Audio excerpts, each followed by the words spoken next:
Here we go.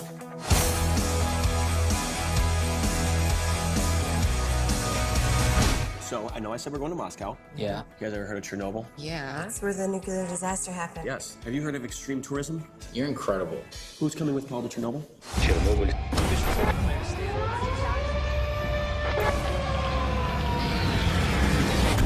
This place was abandoned overnight. They had no time to take anything. Factories, schools, stores, apartments, everything's still there. There is Pripyat, home to the workers and families of Chernobyl. Reactor number 4, where the disaster happened. Is it safe? I have Geiger counter to let us know if the radiation levels are high. Tell me if you see something moving in water.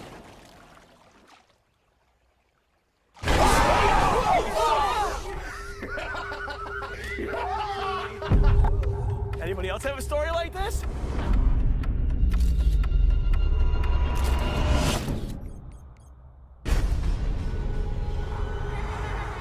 We should go now. It's going to get dark soon.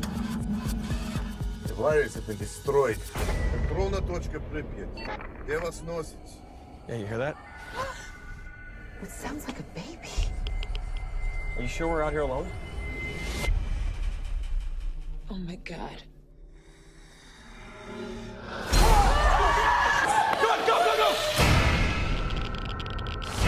Was that an animal? It was something else. Come on, come on. Where are we going? Come on! We need to find them. If we go back here, Oh, no, it's not. we probably can tell if we have to go back. No, we have to go. My God, no, we have to go. Hello?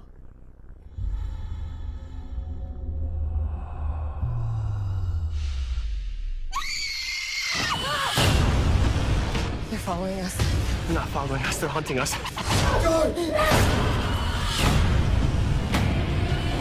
They got him!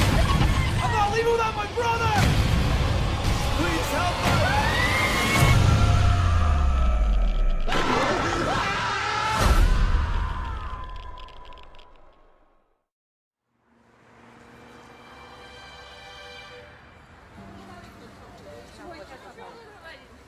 Friday the 25th of April, 1986.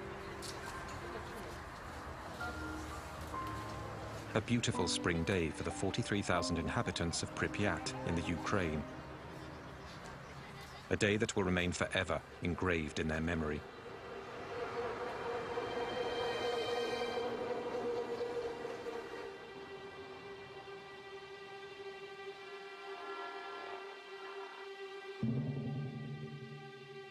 Three kilometers from the city, the Vladimir Ilyich Lenin nuclear power plant, where several thousand people go to work each day.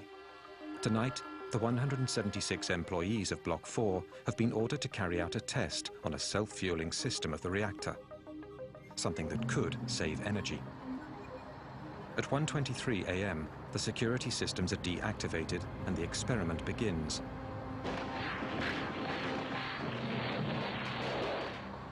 A series of detonations go off in the core of the reactor. While Pripyat sleeps peacefully, the floor of the plant begins to tremble.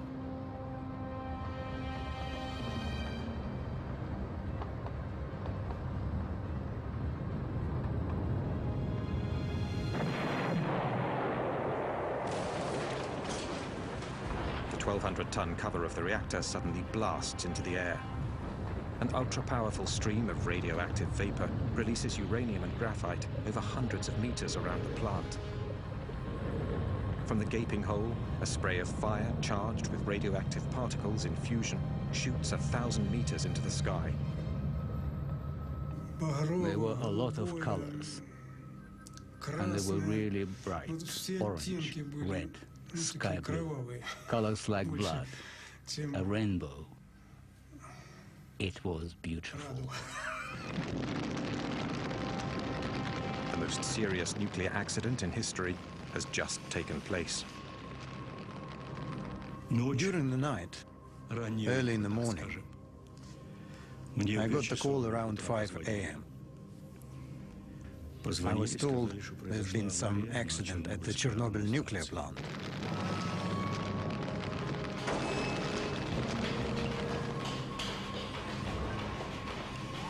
first firemen on the scene battle the fire without the adequate protective gear. They pour tons of water on this strange fire, but nothing seems capable of putting it out. They are all exposed to lethal doses of radiation. 2 men die that night. 28 more will follow in the next few months. They are the first victims of Chernobyl. Nobody was prepared for such a crisis. For the next 7 months, 500,000 men will wage hand-to-hand combat with an invisible enemy. A ruthless battle that has gone unsung, which claimed thousands of unnamed and now almost forgotten heroes. Yet, it is thanks to these men that the worst was avoided. A second explosion, 10 times more powerful than Hiroshima, which would have wiped out half of Europe. This was kept secret for 20 years by the Soviets and the West alike. Many of these images have never been seen before. They were taken by journalists who were also exposed to nuclear contamination, some of whom later died. Those images tell the story of a hidden war, whose consequences continue 20 years later to worsen the toll of the disaster. This is the true story of the Battle of Chernobyl.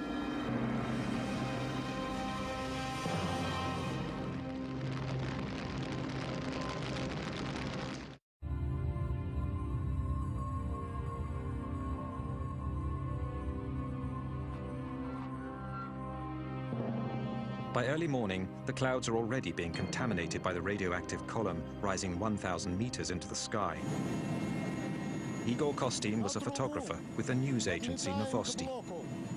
When a friend and helicopter pilot phones him that morning to offer to fly him over Chernobyl, all Kostin knows is that something has happened at the plant during the night. He is the first journalist to witness the gaping hole. Держи это место! Держи! Держи! Где дым идет? Где дым? Когда мы подлетели к блоку, when we got close to Block 4 and circled around it, я не понимаю I had no idea of the risk. всего того, что произошло. Я открыл иллюминатор. When we flew over the block, I opened the window of the helicopter. I didn't realize then what a big mistake that was. The thin, translucent smoke he sees rising from the ruins is in fact highly radioactive. Kostin is one of the few Chernobyl reporters on the scene in the early hours of the accident to have survived serious exposure to radiation. When I opened the window, I couldn't hear a thing. The ruins of the reactor were below me. I felt like I was floating in space, like in a tomb, a real dead silence. I couldn't even hear the helicopter anymore. Nothing. A black hole, a tomb and deathly silence.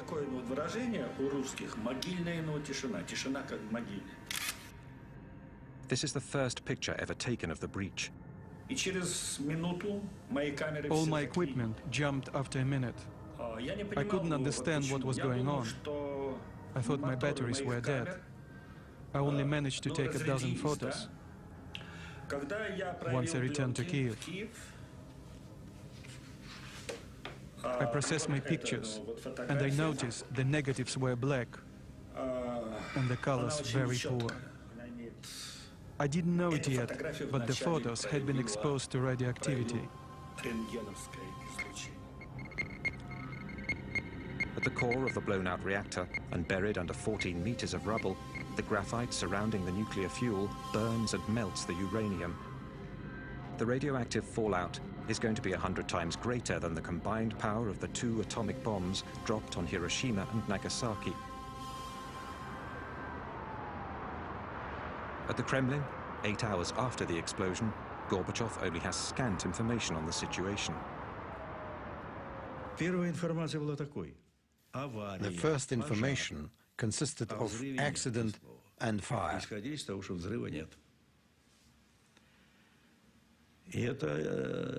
Not a word about an explosion. At first, I was told there hadn't been an explosion. The consequences of such false information were particularly dramatic.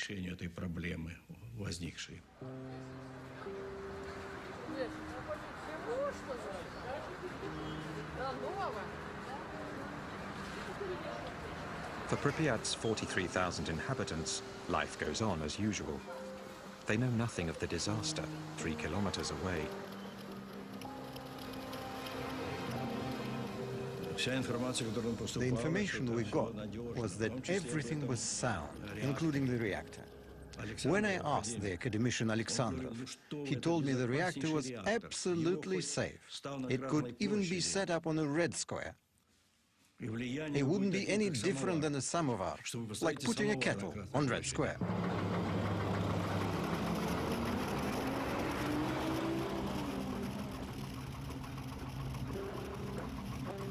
There are rumors in the town of a fire at the plant and deaths in the night, but no official information has been released. The white flashes on these images are the results of radioactivity on the film.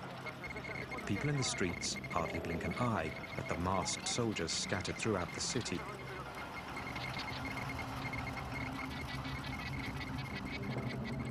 Colonel Grebenyuk led the troops in charge of controlling the situation.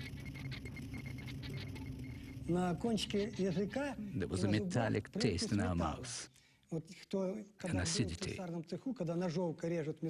They say radiation has no taste. It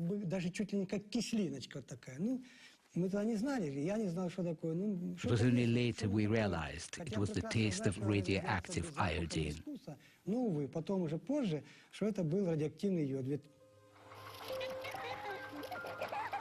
While children are still out playing in the squares, Colonel Grebenyuk's men spend the day taking the first readings of radioactivity in the city.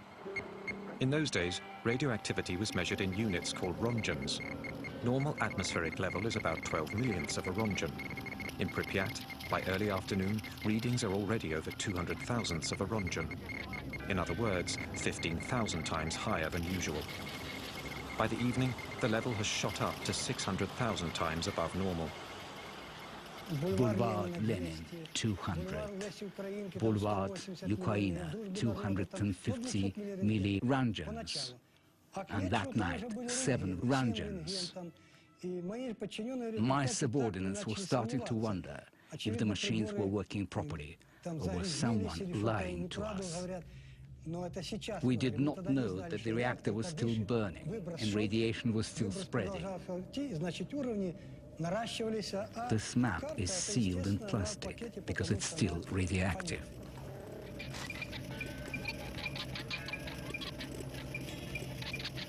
It's thought that a human being can absorb up to 2 rongens per year without being affected. But the body is lethally contaminated if it receives over 400 rongens. During that first day, the inhabitants absorb over 50 times what is considered to be a harmless dose. Such a pace, they would have received a lethal dose in 4 days. To understand what is going on, the colonel sends a patrol to take the first readings at the base of the plant.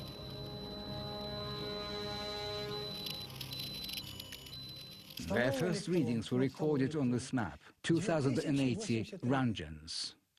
I was worried about my subordinates. How could I send them in there? At these astronomical levels, 15 minutes is all it takes for a human being to absorb a lethal dose of radiation. At the Nuclear Institute, the figures provoke a shock. Such a level of radioactivity has never been seen before. Gorbachev hurriedly creates a governmental commission made up of the country's top experts in nuclear energy. This is led by the academician Legasov, a nuclear physicist of international renown. He immediately leaves for Chernobyl at the head of a scientific delegation. We hoped they would be able to evaluate the situation quickly, but for the first couple of days, they weren't able to tell us anything. It was a dramatic situation.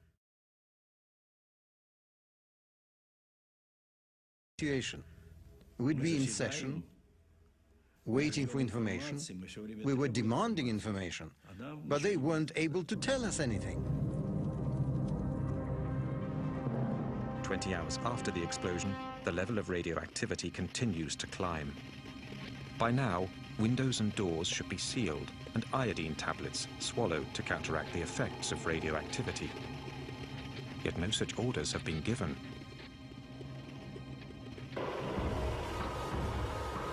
Despite rising tensions in the city, the population has still not been informed of the situation.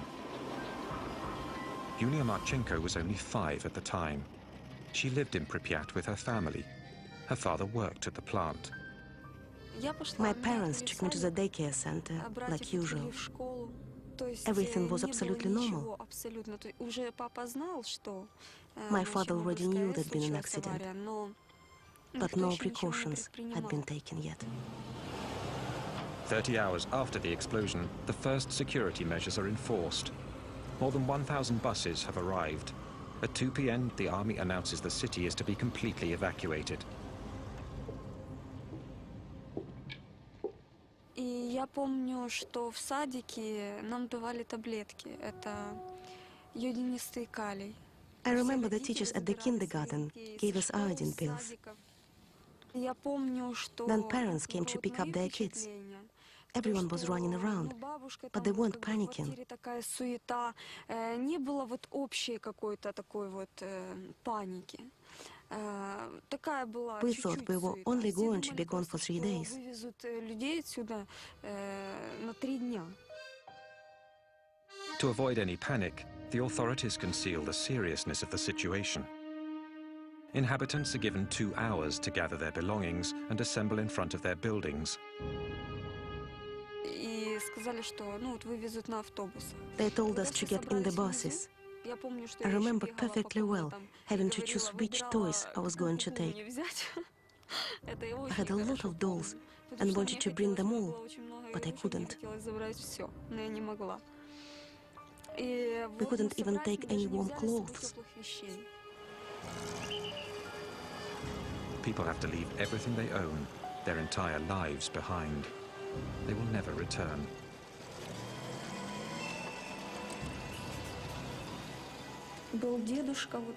One old man didn't want to go. He stayed behind. They found his body a few weeks later.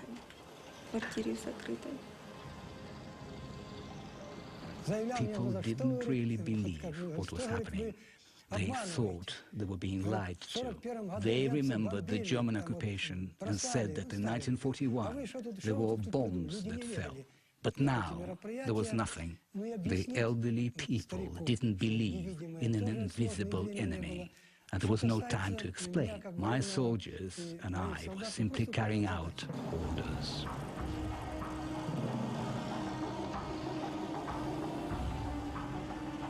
In 3.5 hours, 43,000 people are evacuated tearfully but peacefully.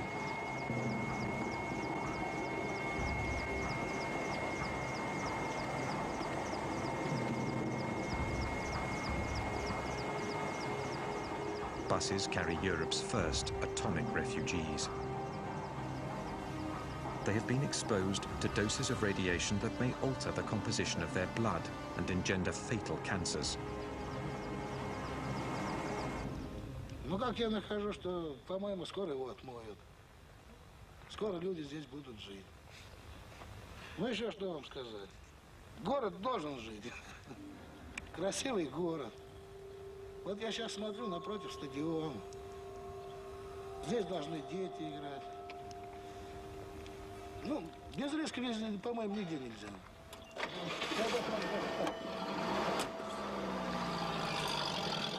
48 hours after the disaster, the only people left in the ghost town are the military personnel and members of the scientific delegation, headquartered at the Pripyat Hotel. As if unaware of the danger, they eat, sleep, and work right on the premises.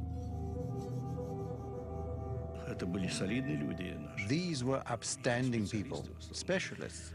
I couldn't believe they would do something irresponsible or suicidal. No, it meant they'd underestimated the situation. The old criteria were no good anymore. There have been nuclear accidents before, in our country as well as in the US, but that information had been kept secret. There'd never been an accident of this scope. They even thought the reactor would be back in service by May or June. Meanwhile, clouds filled with radioactive particles are being blown north by the wind. Between the 26th and the 27th of April, they drift over 1,000 kilometers above Russia, then over Belarus and the Baltics. On the 28th, they hit Sweden, where the rise of radioactivity is detected near one of their nuclear power plants. Soon after, television news alerts the population. Radioactive dust from Chernobyl rains down on Stockholm. The authorities send a squadron of fighter planes to take readings in the clouds. News alerts the population. Radioactive dust from Chernobyl rains down on Stockholm. The authorities send a squadron of fighter planes to take readings in the clouds.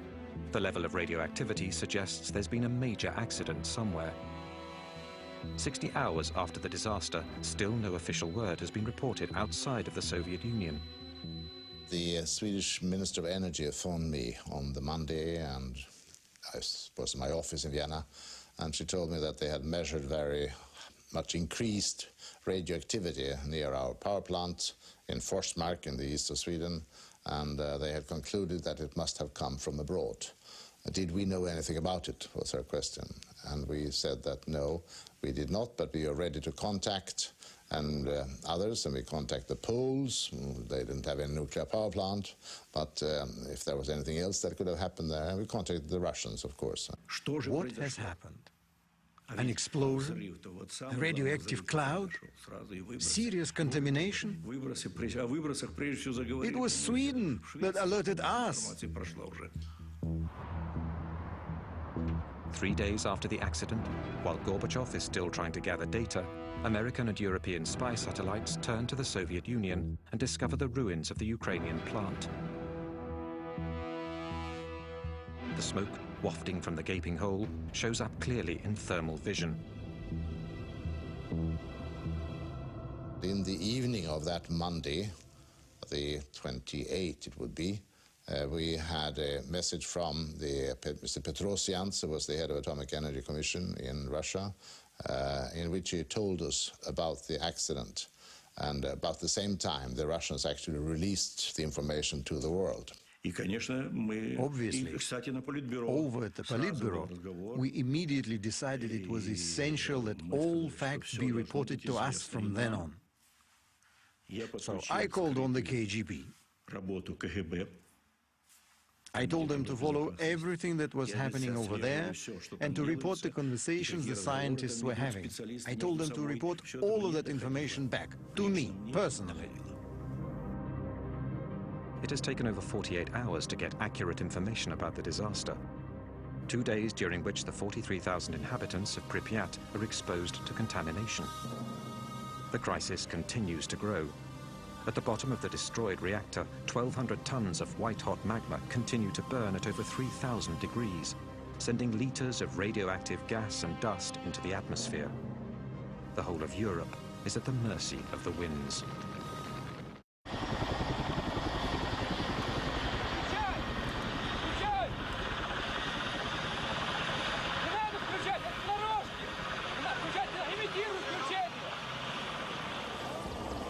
On the third day of the crisis, General Antochkin and his fleet of 80 helicopters are sent from Moscow to fight the blaze and put the fire out.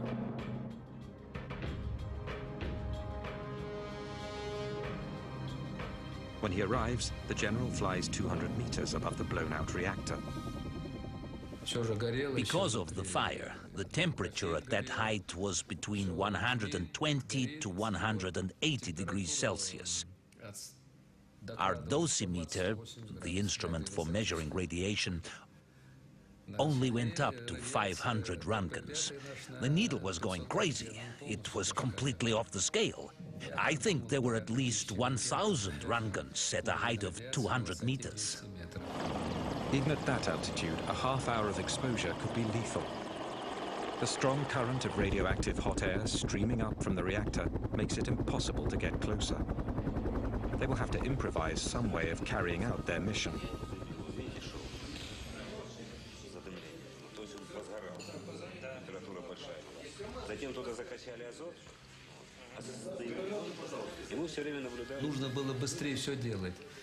Something needed to be done as quickly as possible. Put out the fire and seal up the reactor to be able to get close enough to do other work. It also needed to be closed up to stop the radioactive dust from spreading. It was getting blown off by the wind. We really needed to act fast. A gigantic ballet begins. Top pilots have been rushed back from the Afghan front to fly helicopters carrying soldiers who will toss 80-kilo sandbags into the blaze with their bare hands. They hope to smother the fire by filling the reactor with tons of sand and boric acid, which neutralizes radiation. The first day, 110 sorties. The next, 300. The radiation level above the reactor is over 3,500 roentgens, almost 9 times the lethal dose. Some of the pilots make up to 33 flights in a single day. Each time they went, they received 5 or 6 roentgens. If they were slow, it was even more. After throwing 6, 7, 8 bags, they were drenched in sweat from the heat. After a few missions, my soldiers would go wash up and eat. After a while, they'd start throwing up.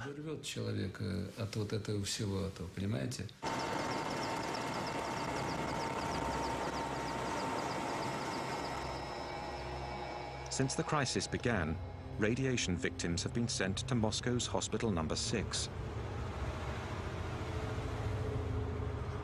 It has the country's only service, which specializes in acute radiation sickness and illnesses linked to massive doses of radiation exposure.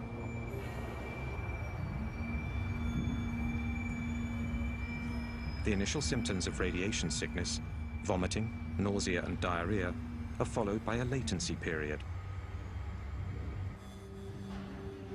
It's only later that much more fatal symptoms appear, such as deterioration of bone marrow and horrible burns that eat flesh down to the bone. When they arrived at the clinic, it was very hard psychologically. They came straight from the airport. Almost all of them were young. They arrived during the latency period. They felt fine. They were all dressed alike, wearing the same pajamas. They were making jokes. But we already knew that a lot of them were going to die. 27 of them died quite quickly.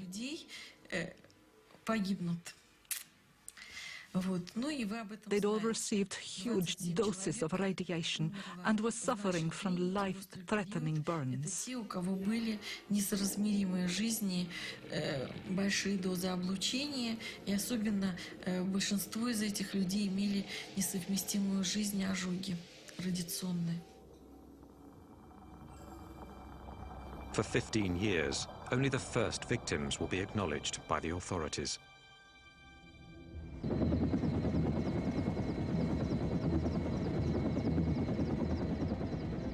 "30 kilometers east of the plant, the forest has been scorched by the radioactive blast from the explosion. But the disaster area already stretches well beyond. Since the explosion, radioactive particles carried by the clouds have been falling with the rain. A leopard spot pattern of contamination has affected the Ukraine as well as Belarus and Russia. On the 1st of May, the wind shifts, and areas of Kiev are also contaminated. As seen from this map, drawn up from the readings taken by Colonel Grebenyuk's men. The seriously contaminated areas appear in red, surrounded by areas where the radiation level was normal. But the population is still kept in the dark. There is only one report, a tiny article on the bottom of page 3 of the Pravda, playing down the accident and claiming the danger has passed. The roof was caving in, and there we were, acting as if nothing was happening. By going ahead with the May Day festivities, it was like the country refused to acknowledge the situation. That was the second phase in the huge Chernobyl disaster. 6 days after the accident, despite radiation levels several thousand times higher than normal, authorities encourage people to participate in May Day celebrations, even in areas they know to be seriously contaminated. I watched the May Day 1986 festivities with my own eyes. I was there and I witnessed it. The parade of death. It was a parade of death. Those were terrible deaths.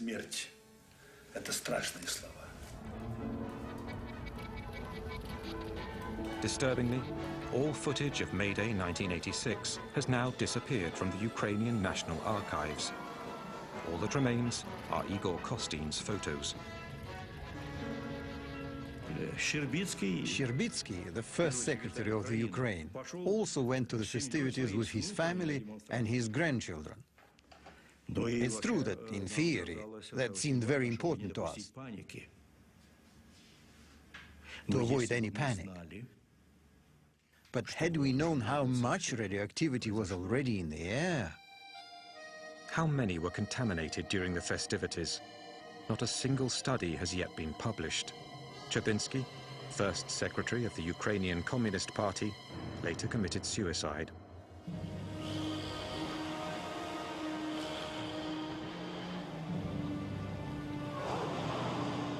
One week after the explosion, the exodus continues. The inhabitants of the city of Chernobyl, 7 kilometers from the plant, are evacuated. So are all the villages within a 30-kilometer radius around the plant. 130,000 people are moved, many of whom have already been dangerously contaminated.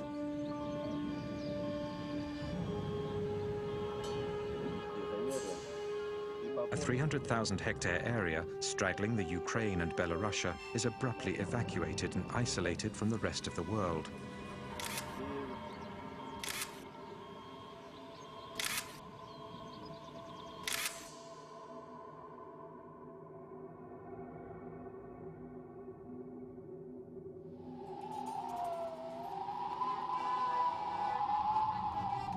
A vast region uprooted, an entire culture ripped from its land, a world wiped out in a few days' time by an invisible enemy.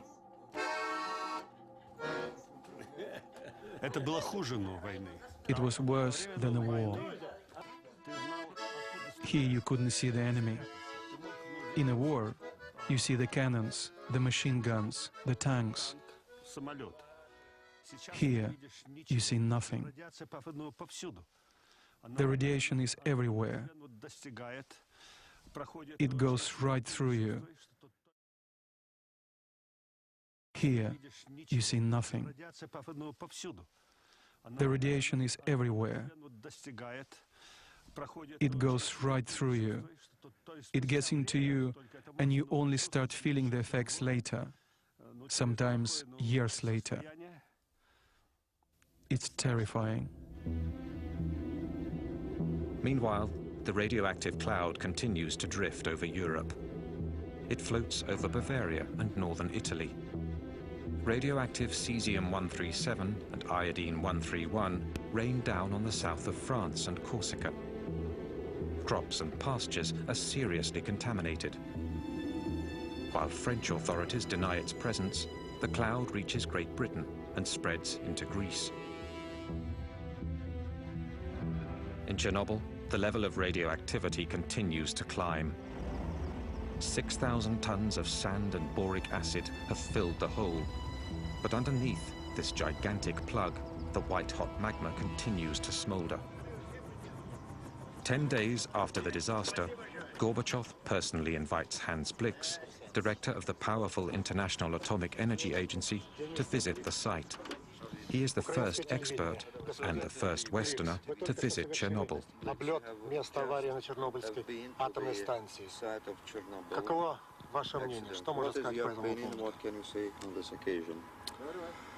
Well, we have seen the site from the air,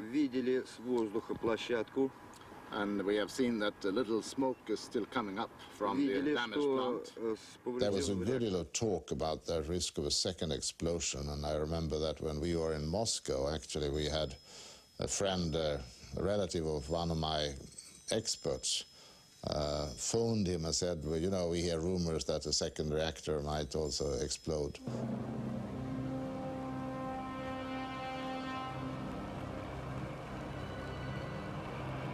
At the bottom of the reactor, 195 tons of nuclear fuel are still burning, giving off incredible heat that is gradually melting the sand. On the surface of the plug, cracks begin to appear. Once we plugged up the hole, the temperature started to rise. We were afraid because it could have caused another explosion. It was terrifying. Scientists came to take readings. They were very worried. They were afraid the critical temperature would be reached and it would set off a second explosion. That would have been a terrible tragedy. The cement slab below the reactor core is heating up and in danger of cracking. The magma is threatening to seep through. The water the firemen poured during the first hours of the disaster has pooled below the slab. If the radioactive magma makes contact with the water, it could set off a second explosion even more devastating than the first. The country's top experts are called into action. Vasily Nestorenko was one of them. At the time, he was working on improving the Soviet Union's intercontinental nuclear missiles. If the heat managed to crack the cement slab, only 1,400 kilograms of uranium and graphite mixture would have needed to hit the water to set off a new explosion. The ensuing chain reaction could set off an explosion comparable to a gigantic atomic bomb. Our experts studied the possibility and concluded that the explosion would have had a force of 3 to 5 megatons. Minsk, which is 320 kilometers from Chernobyl, would have been razed and Europe rendered uninhabitable. We had to stop the process. If it continued, it would have been an enormous disaster. An enormous nuclear disaster.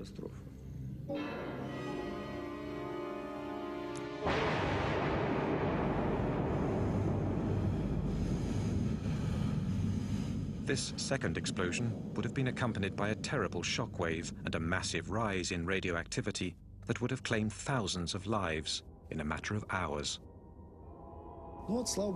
Thank God it didn't happen. There were trains with over 1,000 cars in Minsk, Gomel and Kiev ready to evacuate the population. The situation is critical. In Moscow, the State Commission decrees 2 emergency measures. First, send in a battalion of firemen to drain the water from under the reactor. They will later be declared national heroes, but will suffer from radiation sickness the rest of their lives. Second, seal the breach more effectively to bring the temperature down once and for all. In 2 days, General Antochkin's men will drop 2,400 tons of lead into the reactor. When we started dumping lead in, the temperature went down right away. It absorbed well and sealed the hole as it melted, so there was less radiation. But some of this lead melts when it hits the blaze and vaporizes into the atmosphere. 20 years later, traces of it can be found in the sick children of Chernobyl. It's highly criticized today, but given the situation, there was no better solution. And all the people, military or civilians, officers or not, worked selflessly. I participated in this first stage, and I can tell you, it had to be done. It was heroism. During this operation, 600 pilots are fatally contaminated with radiation. All of them will die. But their efforts only buy a few days. Although it has been covered over, the fire still isn't out. Flying over in helicopters isn't solving the problem. It's been covered over, the fire still isn't out.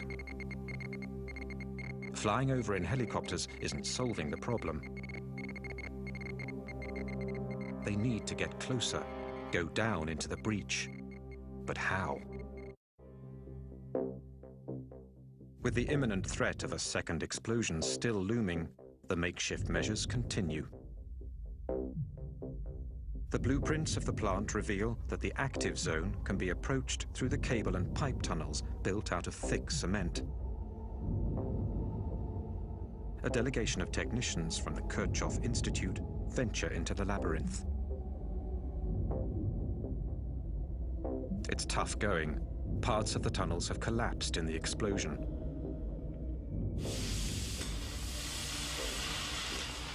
They pierce through the shell of the fourth reactor with a blowtorch and stick their radioactivity detectors and thermometers in, along with cameras. The result is terrifying. The radiation levels are astronomical, and their worst fears are confirmed. The white-hot magma has cracked the cement slab and seeped into the empty basin. It is now threatening to sink even further. There was a 5 to 10% risk of explosion. We drained the water from under the reactor, but something absolutely had to be done. Something had to be put underneath the reactor to keep the magma from seeping down. Something had to keep it from falling in. Nothing is stopping the magma from seeping even deeper into the sandy subsoil. And beneath the reactor lies a huge stretch aquifer that supplies the entire country with water.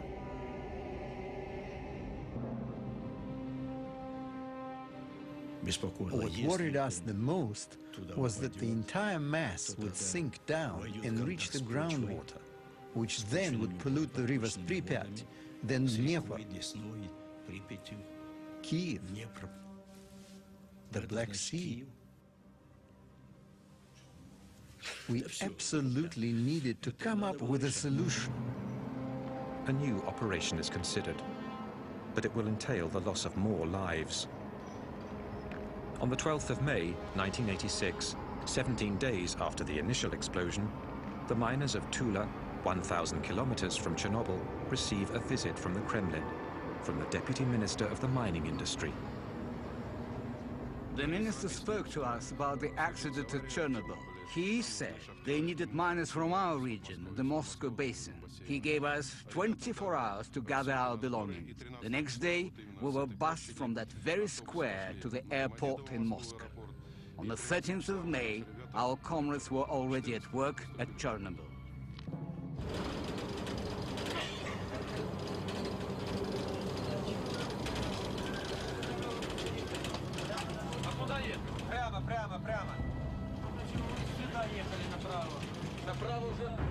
Their mission?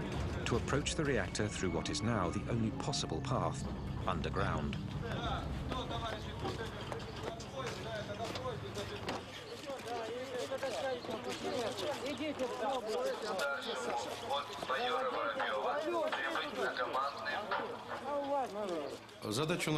Our mission was this: dig a 150-meter tunnel from the third block to the fourth, a tunnel 30 meters long.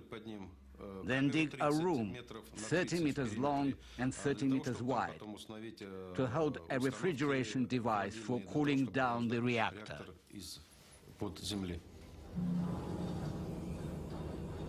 To limit their exposure to radiation, the miners dig 12 meters down before making their way over to the burning reactor.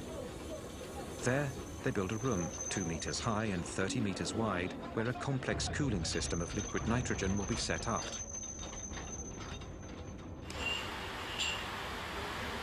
Тебе говорили, что нужен вентиляционный рукав. Ты меня слышишь?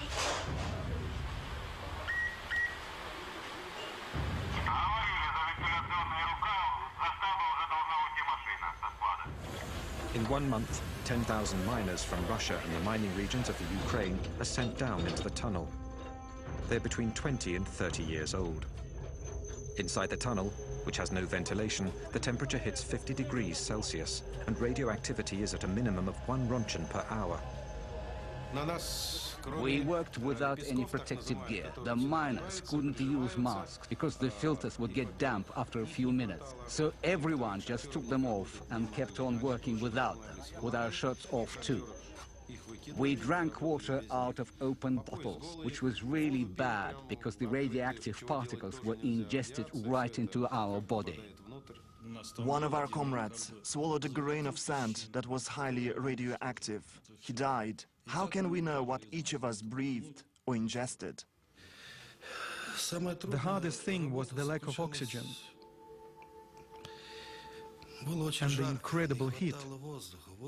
It was hot, hot, hot.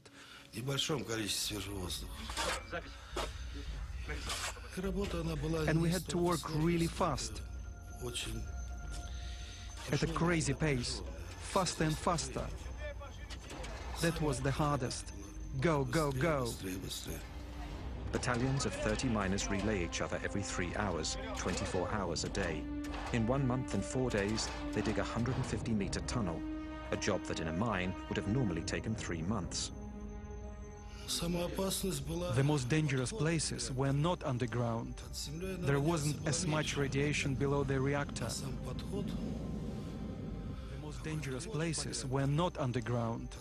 There wasn't as much radiation below the reactor. But as soon as we came up, we had to run even faster.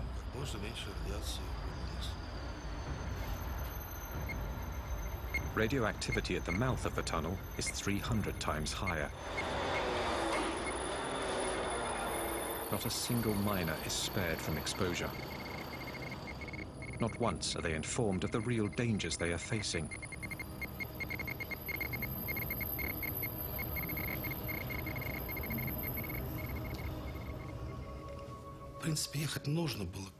Someone had to go and do it. Us or someone else. We did our duty. Should we have done it? It's too late to judge. I don't regret anything.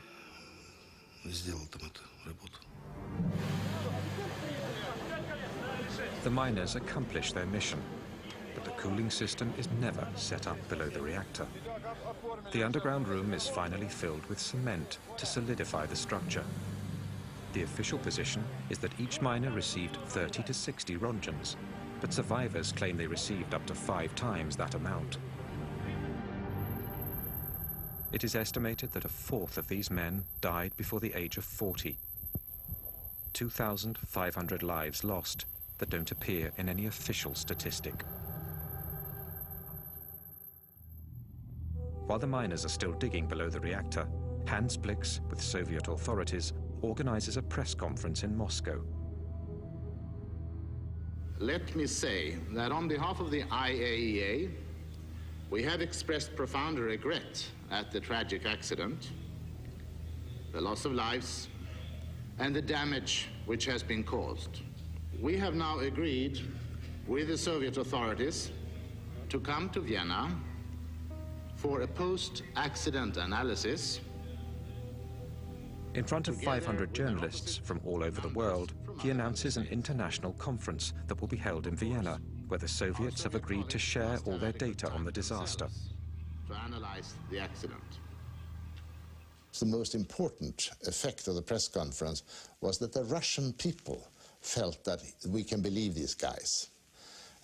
They were used to having a government that they didn't believe one word in, and accidents and disasters were usually suppressed. They didn't inform about them. So what they'd heard about this was just kept them worried that it might be even worse. It was bad enough, to be sure. But they felt that, yes, these guys we trust. So this was a victory for Glasnost. The Soviets agreed to cooperate fully with the West, an historic change that begins an era of openness which became known as Glasnost, a political victory for Gorbachev, who sorely needs it. Because in Chernobyl, although the fire is now being kept in check, the breach and tons of highly radioactive rubble lie exposed to the elements. It is of the utmost urgency to cover the broken structure and clean up the zone. But for that, more men will be needed, many more men.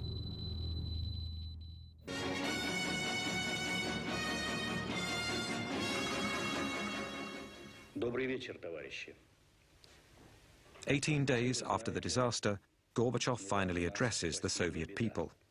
Авария на Чернобыльской атомной электростанции. Она больно затронула советских людей, взволновала международную общественность. Мы впервые реально столкнулись с такой грозной силой, какой является ядерная энергия, вышедшая из-под контроля. Вся работа, по сути, ведется круглосуточно. Задействованы научные, технические, экономические возможности всей страны.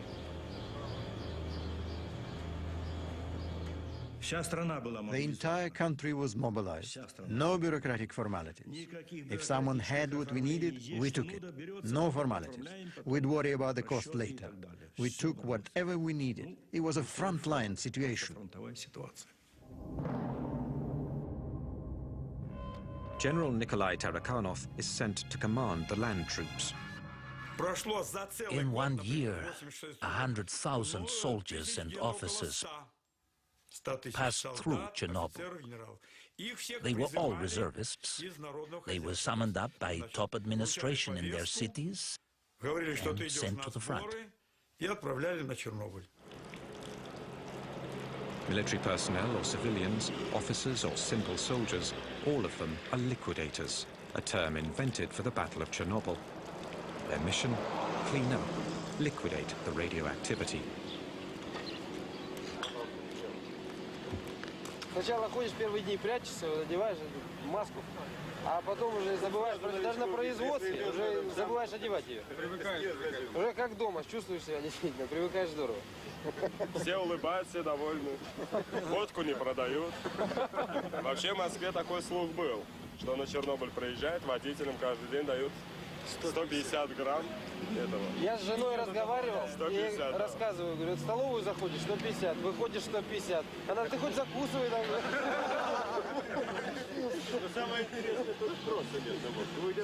Igor Kostin was one of 5 war reporters authorized by the Kremlin to cover the battle. A first in a country that kept everything hidden. 3 of his colleagues are now dead. There were no titles, no ministers, generals or soldiers. No one was saying, I'm a general, do what I say. Everyone was honestly doing what they could. And so the operation named the liquidation of the Chernobyl accident was set in motion. 100,000 troops, as well as 400,000 civilians, workers, engineers, nurses, doctors and scientists from every... Hey, what up with it? It's your boy D. It's more to that film, man. But I'm just gonna let you look it up yourself. You've seen a little bit of it, but they talking about Chernobyl, and it's called Best Chernobyl Documentary 2006. The Battle of Chernobyl. It's an hour and 32 minutes long. I only gave you a little bit of sample of it, you know. But the point is, you should go see this video, because this is what's gonna happen. On the contrary to everything else is gonna happen at the end. So, side note. I'm a Jew, he a Jew, she a Jew, we some Jews. Wouldn't you like to be a Jew too? Only if you're in the bloodline.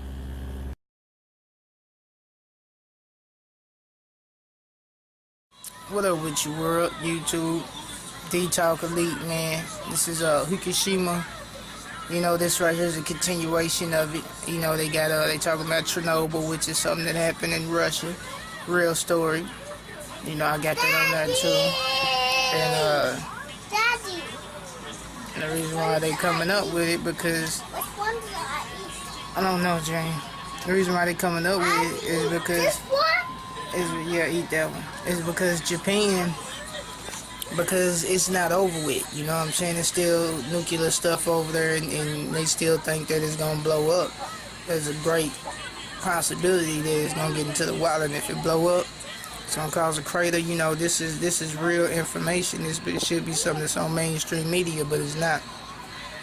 And when it goes off, it's supposed to be 80 times worse than Chernobyl. And Chernobyl was the worst nuclear disaster. So it's going to be 80 times worse than that. The West Coast is going to hit it first. Going to get it first. So, you know, it's like, y'all need to look at this and pay attention. They're not showing all this for no reason. There's a reason behind it.